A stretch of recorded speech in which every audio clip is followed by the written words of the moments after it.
حضرت معاذ رضی اللہ عنہ بیان کرتے ہیں، نبی اکرم صلی اللہ علیہ وآلہ وسلم نے مجھے بھیجا اور فرمایا، تم ایسی قوم کے پاس جا رہے ہو جو اہل کتاب ہیں،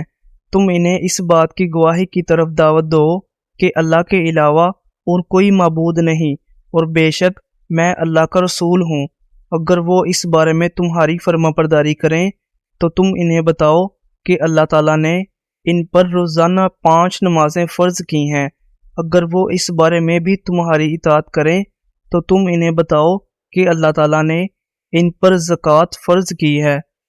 جو ان کے امرا سے لے کر ان کے غریبوں کو دی جائے گی۔ اگر وہ اس بارے میں بھی تمہاری فرما برداری کریں تو تم لوگوں کے اچھے اموال حاصل کرنے سے بچنا اور مظلوم کی دعوت سے بچنے کی کوشش کرنا، کیونکہ اس کے اور اللہ تعالیٰ کے درمیان کوئی پردہ نہیں ہوتا۔ حضرت جابر رضی اللہ عنہ سے روایت ہے، نبی کریم صلی اللہ علیہ وآلہ وسلم نے فرمایا،